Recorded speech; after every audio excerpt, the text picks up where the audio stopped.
Luke chapter 11, starting in verse 37, and we'll finish out the chapter this morning. We're following along the course of Jesus' life as he nears the end of it. At this point, only months from his crucifixion, to give you a bit of an idea of where we're at chronologically. We jump right into the text this morning where it says, "And as he spoke, a certain Pharisee asked him to dine with him, so he went in and sat down to eat." And that was nice. Somebody inviting Jesus to dinner. And he's invited by a Pharisee nonetheless. And if you guys are familiar with the relationship that the Pharisees had with Jesus, it wasn't a good one. These were the men who were jealous of Christ, envious of his ministry, hostile toward him as a man. They didn't believe in him one bit. They accused him of blasphemy, putting himself on par with God. They had a lot of animosity toward Christ. And yet they're inviting him to dinner, which is interesting. Now, if I'm Jesus, I might just turn down that opportunity. I don't really care to come to dinner to have supper with somebody who hates me. Okay? And yet he doesn't turn down the opportunity. It says to me something about Jesus. It says that he doesn't avoid confrontation. It also says that he's extremely patient, extremely merciful, here even with his own enemies. People who have proven to be opposed to him, Jesus, on invitation, even though it may not have been the most sincere invitation, he doesn't give up. He's going to go to dinner and he's going to look for an opportunity to minister to this Pharisee and all present. That shows us God's mercy, doesn't it? Jesus is the embodiment of the invisible God. And the God that is invisible, we're told, is one of mercy. God is a merciful God. He doesn't give us what we deserve. Jesus could have written these guys off and went, you know what, you don't like me, I don't like you, you can go to hell. And he doesn't. Instead they say, you know what, we want you to come to dinner, and Jesus says, well, you don't like me, but I will. Because I have some things to say to you that you need to hear, and though you may not want to hear them, I'll say them nonetheless, because I want to give you every chance possible to repent of your sin and be saved through faith.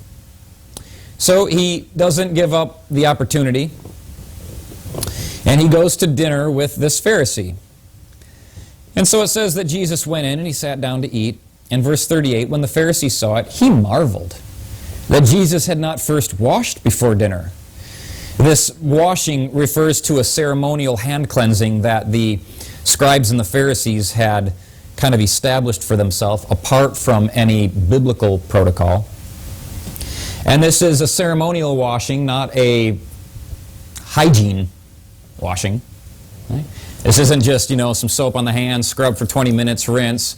This was perhaps after the hands had been cleaned, a sort of a ritual that they would undergo, whereby they would take a certain measure of water and sprinkle it on the fingertips of both hands, and then, this and that, they had their thing. And it was something that was expected of you, kind of like it would be expected of a pastor before he preaches to start with an opening prayer. And somebody who's hyper-religious might be offended that the pastor chose not to pray before he began. Or maybe the pastor did something else that just wasn't according to their own established protocol. You don't do it like we know it should be done. You didn't do it like we thought it should happen, and so now we're offended. And Jesus, listen, if it isn't in the script, if it's not required, Jesus doesn't mind. Ceremonial washing, is that in Leviticus? I don't think so. Well, I'm going to skip that then. Yeah, we don't need to do it around here. And so the Pharisee sees this, though, and marvels that Jesus hadn't done it. Now, they don't like Jesus. I already said that. By the time we get to the end of this chapter, we're going to find that they really, really don't like Jesus. You look at verse 53. It says that As Jesus was speaking these things to them, the scribes and the Pharisees began to assail him vehemently and cross-examine him about many things, lying in wait for him, seeking to catch him in something he might say so that they could accuse him. It's like all of what we see in verse 53 and 54 at the end of dinner, all that hostility that comes up, it was there in verse 37 at the beginning of dinner. It was just latent, just kind of beneath the service. And so they're inviting Jesus to dinner, which, by the way, in Israel, in Jewish culture, was a thing of deepest friendship. You don't eat with somebody unless you really want to commune with them according to their own customs and their kind of religiously influenced customs. Okay, it was a thing of deep friendship. And so them inviting Jesus to dinner was suggesting, at least outwardly, that, hey, we're good. We're friends, right? Not really. Because just beneath the surface is all of this violence and hostility toward Christ. And so they hate Jesus, but they're going to pretend like they don't. You want to come to dinner? Friend? Listen, between you and I can't stand that. If you don't like me, just say it. I don't like having my backside kissed. You know what I mean? Nope. Well, maybe some people like that. I just don't get why you would. See, I like honesty and transparency. See, if we love Jesus, let's love Jesus. If we hate him, let's hate him. But this kind of like playing pretend bit, it's become a very common thing in church. Very common thing among religious. Entertaining Jesus, even though you don't really agree with the truth he speaks against you. Hosting Jesus, being friendly toward him, even though you don't really like the demands he makes of you or the holiness he expects of you. See, we like having him over for dinner so long as he can be invited as kind of like a guest, but we don't want him to stay the night. We don't want to get too close to Christ because we don't really like him. Having him over for dinner, I can put up with him for a couple hours. But a roommate, where he lives within me and doesn't leave? I don't know if I like that. Because deep down, I don't know if I really like Jesus. There's a lot of people in the Christian realm today that are patronizing a Jesus that they don't really even like. Playing host to him. Right? There's so many Christians who have, received Jesus, so to speak. They've accepted Jesus into their heart, and now that he's in there, they've been for years a terrible host to him.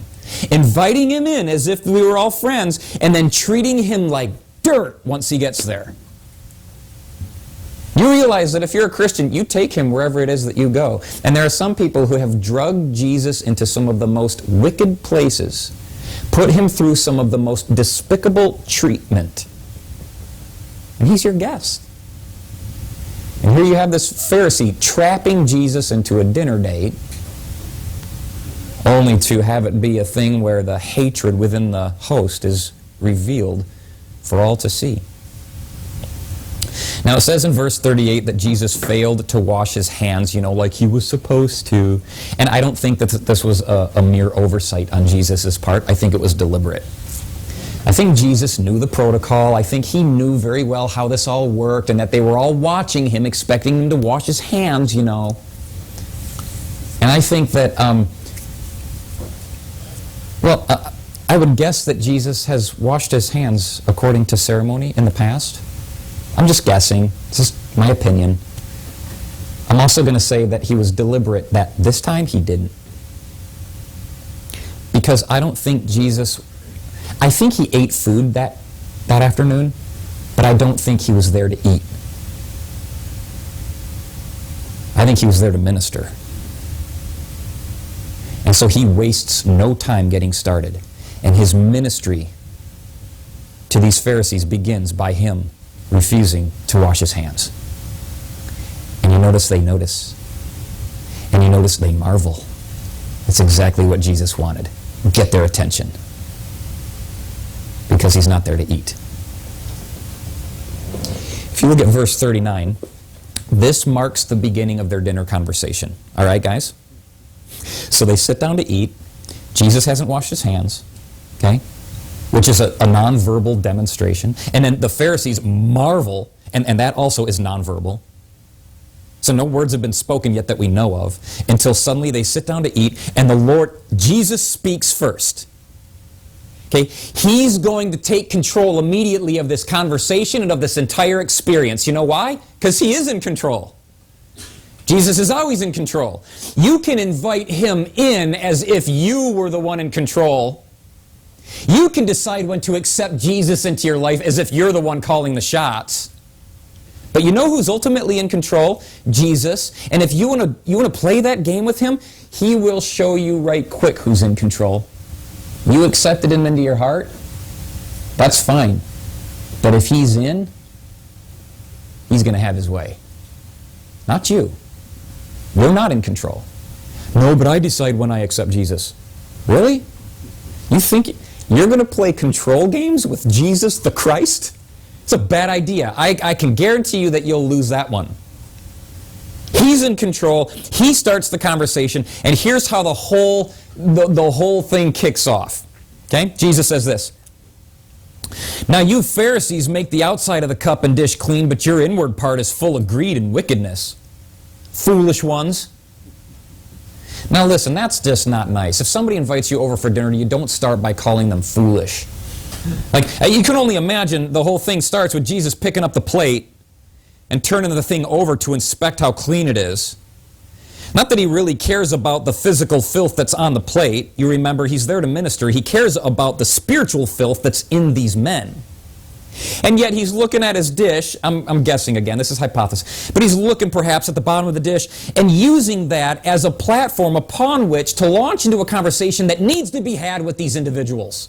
So you can imagine him turning the plate over, looking for blemishes and looking for stains and residue, and then saying, you know, you Pharisees, there's something about you. You clean the outside of the dish, but you leave the inside of the dish filthy. How foolish is that? And then sets the plate down. Okay? Because listen, if I'm a guest at somebody's house, I certainly want to be eating off of a clean bowl. You know what I mean? But I'd rather the inside be clean than the outside. And Jesus turns it and goes, you guys cleaned the outside and not the inside, and then you offer me that dish to eat from? What kind of a host are you? Could you imagine going to dinner where, you know, you turn it over, the bottom of the plate is sparkly clean, and you flip it to the food side, and it's got crust? I'm not talking bread crust, I'm talking the stuff that dried on. You don't know what it was in its edible state, but now it's like brown and kind of yellow. It's peeling. And you're going to serve me on this plate? And Jesus goes, and that's you. You're sick and you're disgusting. This is quite a way to launch into dinner conversation when you've been invited to somebody's house, isn't it? What if we played that game? Somebody invites you over, cooks a meal, you sit down to eat, and you're like, this is pathetic. Reminds me of you. And by the way, and I get that there's humor in this, but I promise you there was no humor then. And the very next verse, Jesus goes, foolish ones. And this isn't just him poking them like, you guys are so silly. The word means you're stupid. You idiots.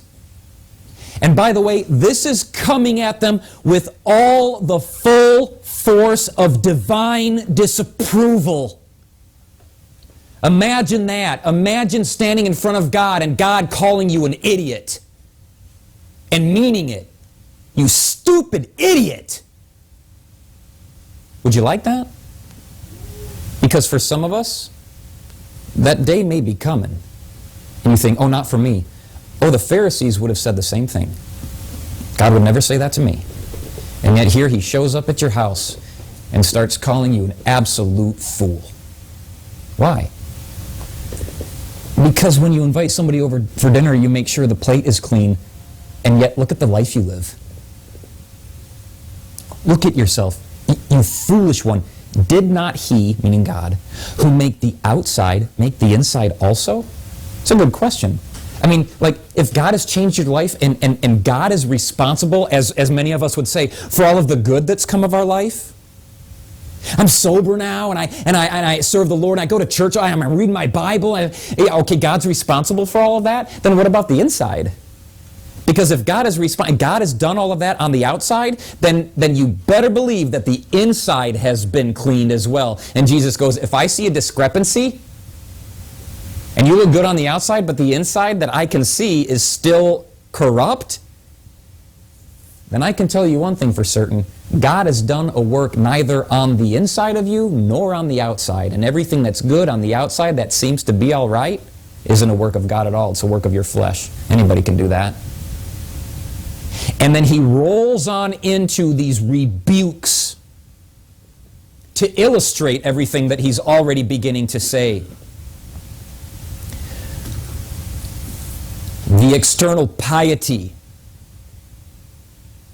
of these men that have invited Jesus to dinner wasn't at all the result of a God-wrought work on the inside. Rather, it was a flesh-driven religious performance that simply covered up the absence of divine activity within them. You know how convenient is that? See, some people are so uncomfortable about the lack of activity of God Almighty in them. Like, God isn't changing their character or anything. God hasn't done any work on the inside. And they're so uncomfortable with that they compensate, or rather overcompensate, by cleaning up the outside radically. Because I don't want anybody to see how deeply I am enslaved to lust. I mean, I go to church for God's sake. People there expect me to not. So rather than confessing and repenting and dealing with it biblically, I'm just going to try really hard to make it look like I don't struggle with anything. I don't got anger issues. I'm not perverted. I don't have secret sins in the weekend. Jesus sees right through it all. In verse 41 he says, but rather give alms of such things as you have, and then indeed all things are clean to you. See, I guess when you've got nothing on the inside, no new life, no Holy Spirit, no enlightenment, no conversion, the outward's all you got. And God hadn't done a work on the inside for these men. There was nothing new in there. Same old corrupt nature that they were born with. And so what do they have? Well, the outside. Hey, listen, if that's you, don't play games. See, Jesus is angry with these guys. He's calling them stupid because they're playing games. Others will refuse to play games and go to the Lord broken over what really is on the inside. Yeah, you're right, Jesus. I am not converted. I don't know what is going on. I want this and I do this on the outside, but the inside is just, it's horrible. And then Jesus ain't going to be mad with you over that. He's mad with you when you pretend it isn't true. Like these guys. He's mad with you when you pretend everything is good and you invite him over for dinner, so to speak. When you hate him. When you have no interest in repenting. When you have no desire to have a changed life. That's what angers him. And if you think that Jesus wouldn't sit across from the table from you, 2016, and call you an idiot like he did to these guys, you're wrong. He would.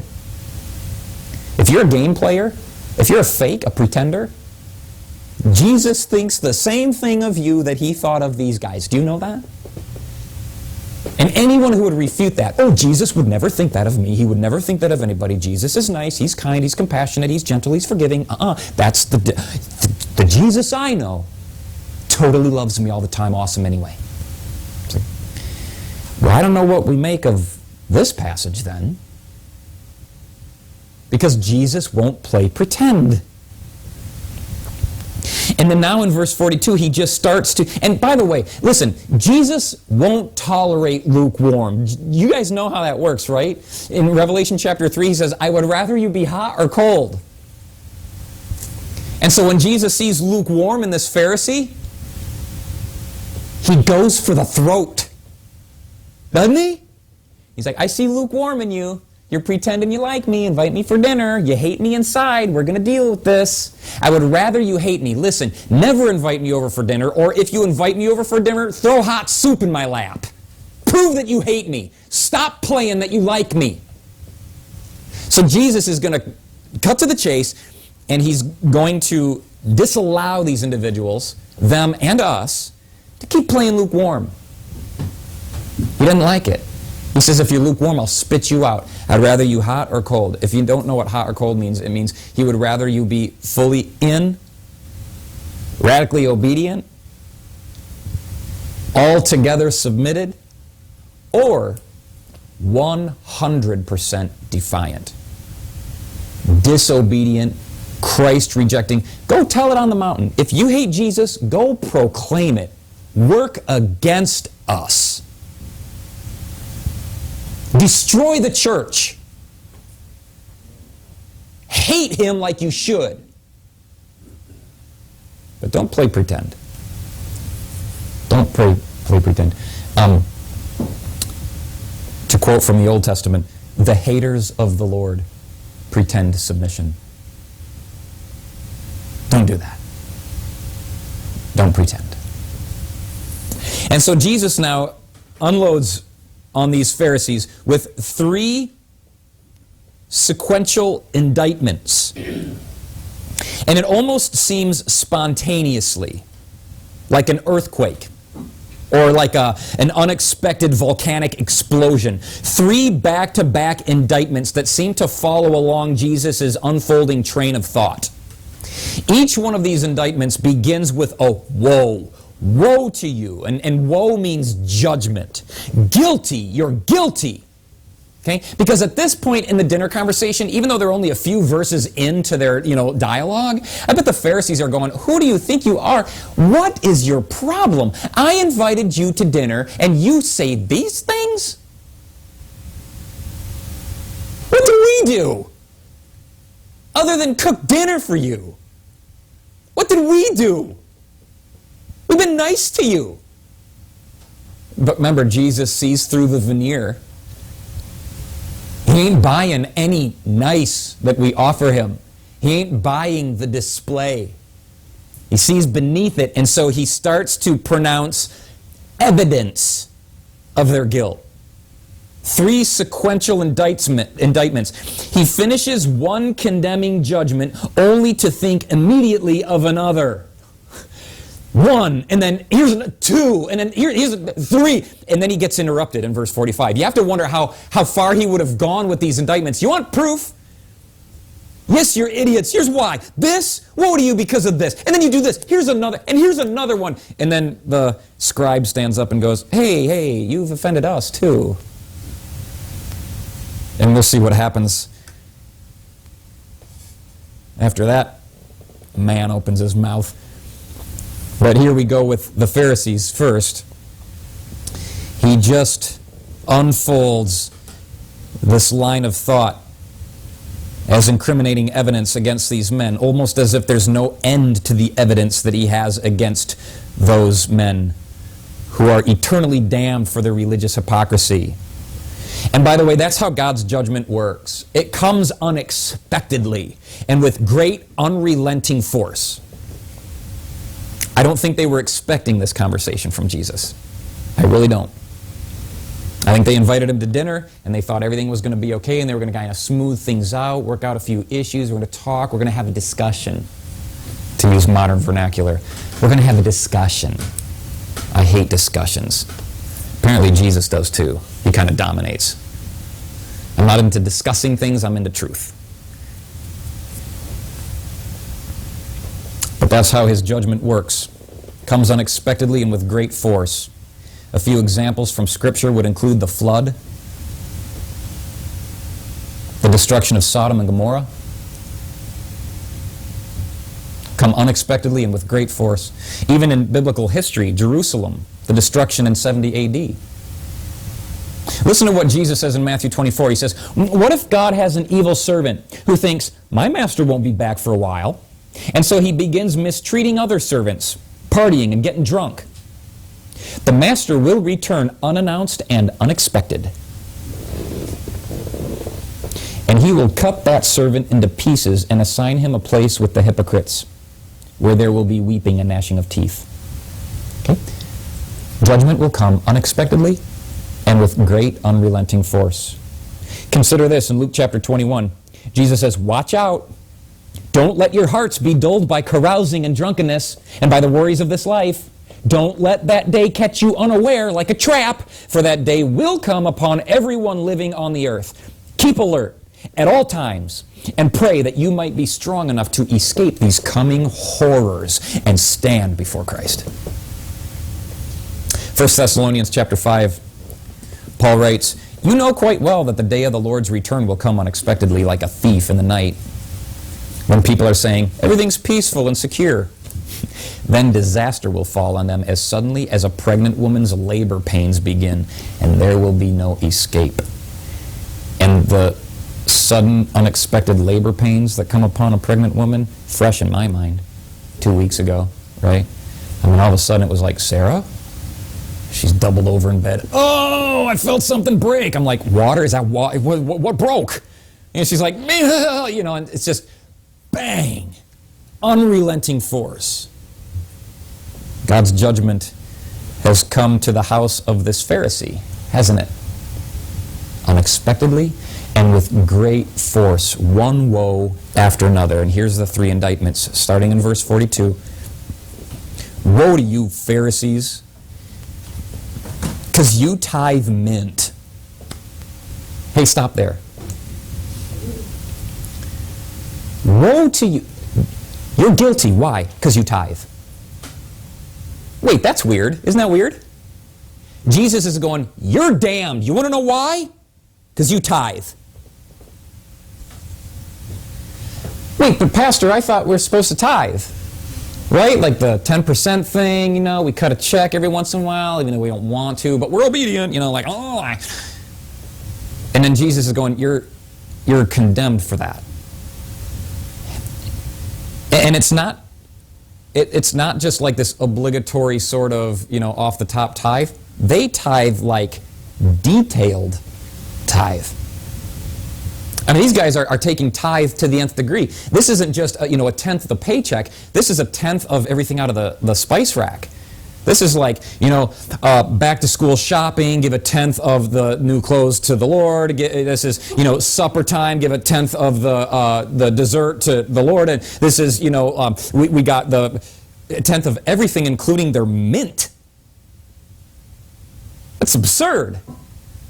So these guys are huge tithers. These guys are like totally in. And Jesus goes, woe to you for that. You tithe mint and rue and all manner of herbs, and you pass by justice and the love of God. See, that's the problem. See, Jesus is indicting them because they only will do in regard to godliness what they're capable of doing on their own. And they're fine with that. Anybody can do that. Could I tithe a tenth of my oregano? Could I? Could you? Yeah. Anybody can do that. Doesn't mean you're holy. That doesn't mean God's involved in your life. That doesn't mean you're being sanctified. That doesn't mean you've been converted. See, there's greater evidence that we should be looking for in a person's life other than the superficial religious kind of practices that they observe before our eyes. Tithing doesn't matter. Justice matters. Loving God matters. And Jesus would say, you don't love me and you tithe, you're guilty. Anybody can live a life that does things like that. And it's pretty convenient too. So they tithe their mint and all the rest. And that only enables them to maintain a sense of spiritual security in spite of the fact that they're still committing major sins in other areas. And maybe that's the case for some of us in here. You know, well, I feel okay about my life even though I'm committing huge sin in areas that no one will ever know about, simply because I go to church. Like, I don't really feel terrible about looking at pornography because, well, I go to JFB. Like, he sees that I'm part of a hardcore church, and so, you know, if if I slip up a little bit, and fornication isn't that big of a deal because I'm still reading my Bible. And God sees that I read my Bible. Like, He sees what I do, in bed, but He also sees that I read my Bible. And my Bible says that we're married in God's eyes. Isn't that a Bible verse? I'm not sure if that's I think it's a Bible verse. I'm not sure, though, because I don't actually read my Bible. But I read my Bible. Or wait, no, Justin reads his Bible and then teaches me, and so that counts as reading my Bible. I live vicariously through other people who are close to Christ. Well, these men are guilty. They are hypocritical, and Jesus calls them on it. The second indictment is in verse 43. Woe to you, Pharisees. Why? Well, because you love the best seats in the synagogues and greetings in the marketplaces. They love the best seats in church. What's up? What's up? Okay, woe to Jim. He loves the best seat in the church. No, it's not talking at all about the seats out there. It's talking about the stool right here. Woe to you. Why? Because you want to be the teacher. You want to be the one in the prominent position. You want to be the one who looks like the man. And Jesus goes, and that's you Pharisees.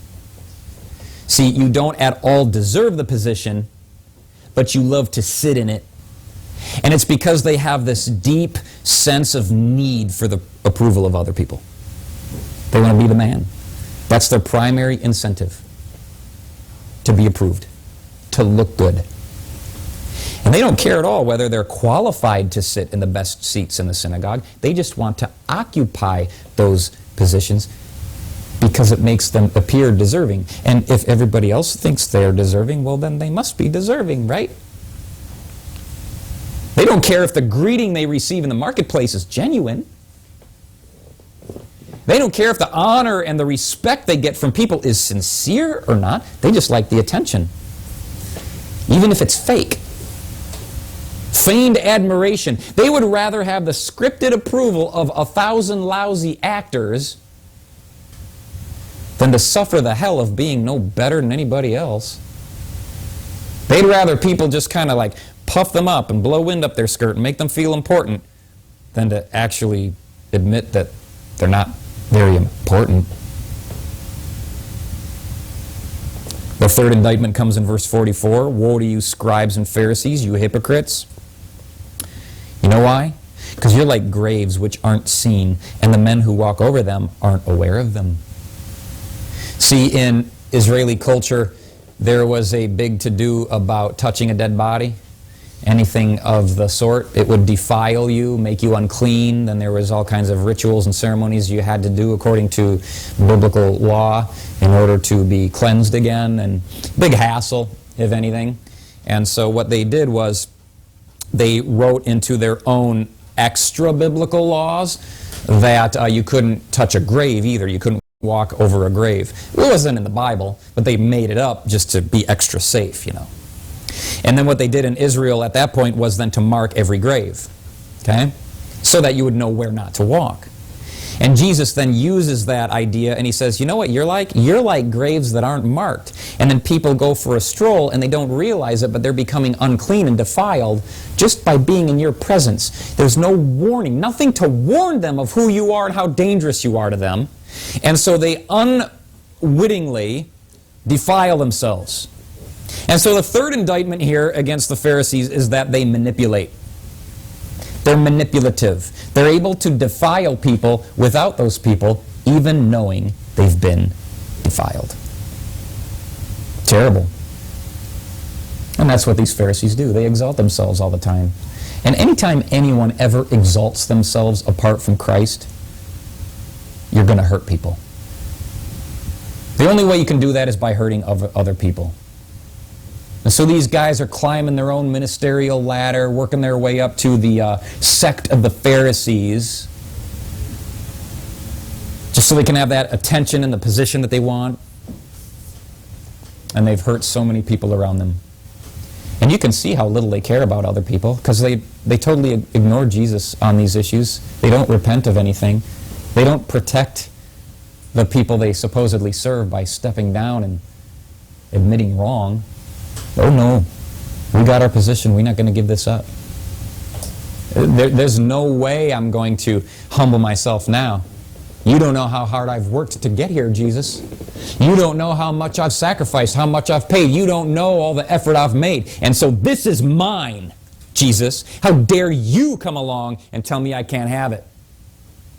And so this only fuels their animosity toward Christ. And this is when the lawyer jumps in, the scribe. He's like, hey, you've offended us too, in verse 45. And so now, that means that Jesus just committed the 2016 cardinal sin. He offended somebody. Oh no. And see now, if anybody in 2016 was in Jesus' shoes here, we would be oh so tempted to backpedal and do everything we could to make it right. And there are some people out there, people who belong to certain groups, who make sport of being offended. They just need to be offended about something. Why? Because they can control you if they're offended. They know this. If I'm offended, I can get you to jump and dance according to my every whim. You've offended me. I demand that you resign from your job, you relocate to another state, and you write legislation to protect me from ever being offended by you again. Or you'll get death threats. I will ruin your life. I mean, people are getting offended before they even get offended. I can give you an example of how ridiculous this is. For some of us in this room, UW Stout is our alma mater. Okay? This is the college in Menominee that some of us have graduated from. Listen to this. Here's what happened in Menominee just recently. They have some sort of a campus diversity group, and that smacks of trouble already. Some diversity group. So here's this diversity group going around trying to find stuff that might be offensive to diverse groups on campus. And what they found was some murals that were painted somewhere in one of the buildings. One of the murals is of some settlers canoeing down a river with some natives also canoeing down the same river. I don't know, the picture looks like they're getting along. I don't know that there's anything particularly offensive about this, and yet this diversity group pitched a big fit about it because it has the potential to offend natives. And so now we've got to take the murals down. Okay, now let's back up 2,000 years to when Jesus offended these men. Hey, we're offended by what you just said. We take offense to that. And here's what Jesus says. Oh, woe to you also, lawyers. You load men. I mean, he just now 3 indictments for these guys. And he unloads on them. This makes me love Jesus. Just does. It's like Jesus doesn't put up with any of the cultural junk that is demanded of him, expected of him. He's just right and true. And so if you don't like that, well, whatever. But I'm going to tell you what's right and true. And if you're offended, no apologies. No apologies. Oh, you're offended? Well, let me say something to you also, lawyers. Woe to you. You load up men with burdens hard to bear, and you yourselves don't touch the burdens with one of your fingers. And so here's the first of 3 indictments. These lawyers are the ones that are responsible for writing all these minuscule little laws that they put into place for everybody to obey. And they're guilty in the sense that they're eager to place irrelevant religious stipulations on people, knowing that those irrelevant religious stipulations are irrelevant. They're worthless. They don't do anything. I mean, some of the rules that they came up with were just a clown show. And the interesting thing is that the lawyers themselves who wrote all these laws, they don't have to obey the laws themselves because they have put into the fine print some other laws that serve as loopholes for only those who really, really, really know the laws. So everybody else is looking at some of these laws and going, oh, we got to do this and that. And the lawyers themselves just write little loopholes in the fine print so that they don't have to do all that kind of stuff. So like there was rules about how, you can't carry anything on the Sabbath. But if you look in the fine print, well, you could carry something in the Sabbath as long as you carried it on the back of your hand or like in your shirt or like in different places. And so here's all these people just like stuck at home, can't do anything, and the lawyers are going about on Sabbath, still getting stuff done, still not really imposed upon. Why? Well, because they know all the rules. Because we wrote them all. Sorry for you, you ignoramus. Don't you wish you... And, you know, over the course of church history, churches have been guilty of this time and time again. It's almost like the ancient popes declaring that the common individual was too stupid to understand the Bible, so go ahead and throw them away, burn them. We'll teach you what's in there. How convenient. What a convenient way to manipulate the masses, right? The second indictment comes in verse 47. Woe to you, for you build the tombs of the prophets, and your fathers killed them. In fact, you bear witness that you approve the deeds of your fathers, because they indeed killed them, and you build their tombs. Therefore, the wisdom of God also said, I'll send them prophets and apostles, and some of them they will kill and persecute, so that the blood of all the prophets, which was shed from the foundation of the world, may be required of this generation. From the blood of Abel to the blood of Zechariah, who perished between the altar and the temple. Yep, I say to you, it shall be required of this generation. Jesus is saying to these guys, you know what? There are men of God who prophetically declared what God wanted them to say to people you are related to, your ancestors. And your ancestors hated what they said, and so they killed them. And yet you build them monuments like they're awesome. And yet if they were still alive today, saying the same things to you that they said to your ancestors, you'd kill them like your dad did. Hypocrites. And so here's the problem with these guys. This is the second indictment. They'll honor anyone who leaves them alone. I like you as long as you leave me alone. And you know what? Dead people leave them alone.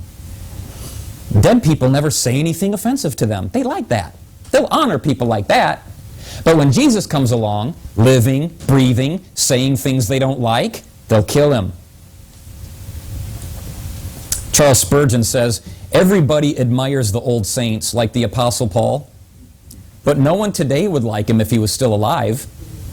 When people go to the zoo, they admire the bears, but no one wants one in their house. So we admire a man like Martin Luther, who was firm in the faith like 400 years ago, because the 4 centuries that separate our life from theirs is enough to protect us from the reality of their ministry. Anyone alive today with a similar message would be crucified. He'd be called a narrow-minded bigot. So we read guys like Charles Spurgeon. Do you know that Charles Spurgeon was hated by his contemporaries? Do you know that he got fired from the church, if I'm not mistaken? Do you know that people hate people who say the truth? Unless, of course, they're dead and left a book behind. Oh, we love to read the book. We love to read the hard truth. We love the hardcore stuff until the hardcore stuff hits us between the eyes. See, people want a preacher. They don't want a pastor. They want a guy who, from the pulpit, speaks generalities to the congregation, says it hard, says it like it is. We like to be part of that audience, but we don't like the direct counsel that happens when he climbs off the pulpit and gets in our face and tells us what we're doing is wrong. That we don't like. Then we hate the man. And the third indictment comes in verse 52. He says, woe to you, lawyers, for you have taken away the key of knowledge. You didn't enter in yourselves, and those who were entering in, you hindered. They make it hard for people to get saved. They keep people from true salvation by erecting a false construct of their own.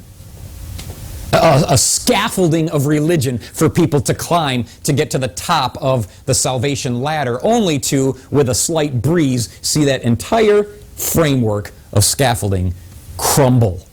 And Jesus goes, you can't even make it to the top.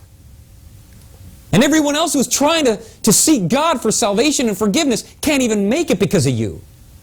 And if they do, it ain't because of your help. You're only hindering them. There's only one way to salvation, and these men haven't found it. And if they can't find it for themselves, why would you follow a man like that to find the true way of salvation? I'll tell you something. Whoever it is that you follow, whoever's lead you take, is taking you somewhere. If I'm not saved and I don't speak the truth, I invite you to go somewhere else and follow someone who does. Leave me. For your own sake. If they're false, don't read their books. If they can't get it together, don't follow their lead. If they won't speak the truth, don't believe what they say. I don't care who it is. Did not the Apostle Paul say the same thing? Hey, if we, or even an angel from heaven comes and preaches anything other than what's in Scripture, write us off. Don't believe it. Paul's saying, if I change my tune, if I alter my message, plug your ears to me.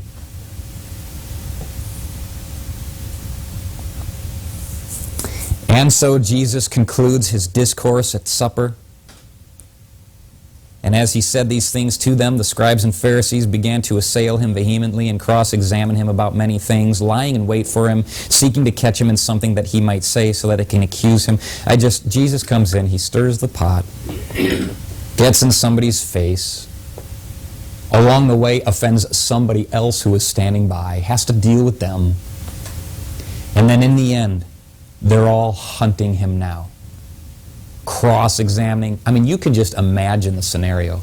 I bet you these guys were beat red in the face. That's the cross-examine, the vehement assailing of Christ. How dare you? And the Bible says this, and why do you get by? Blah, blah, blah, blah, blah. And Jesus is done speaking. I love it. I love this. The red ink ends there. He said what he needed to say. He's angered who he needed to anger, apparently. He was truthful, said what needed to be said, and refrained from saying what didn't. And oh, they're furious now. That's fine. That's fine. Nothing else needs to be done. Jesus just can sit back and allow the plan of God to unfold. Now's not the time for him to be crucified. That doesn't happen for a few months yet. And Jesus is okay with that. It's not like he's trying to avoid it. He's just allowing it to happen according to God's timing. It's beautiful. So here's these men inviting Jesus over to dinner with all of this secret hostility lying just beneath the surface, and by the end of a very brief, one-sided conversation, all that deep resentment and secret animosity comes to light because it can't stay hidden forever, by the way. A lot of people in the church today with a covert hostility toward Christ and toward the truth have gotten themselves kind of tangled up in the affairs of Jesus and the church and Christianity, but they're still not on board with what he stands for. And they're in a real predicament, aren't they? You invited Jesus over to your house for dinner, and now you're just realizing that this isn't going so well. I wish I wouldn't have done this. I think that happens with some people. I've seen it here. They kind of come into the church, they start participating, and they get only so far in before they realize, boy, I regret this decision, but I'm too far in now. I'm going to look like a fool if I backpedal. So I'm going to play pretend as long as I can because I don't know what else to do. And I certainly don't have the spine to be cold. And God knows that I don't have the passion to be hot. So I guess I'm just going to have to be lukewarm for a while, and God's going, you can play lukewarm for a while, and I will bring a catalyst sooner or later. I won't let this continue. I won't tolerate lukewarm. So listen, if that's you now or you in the future, okay, mark this down. Do something about it before God has to.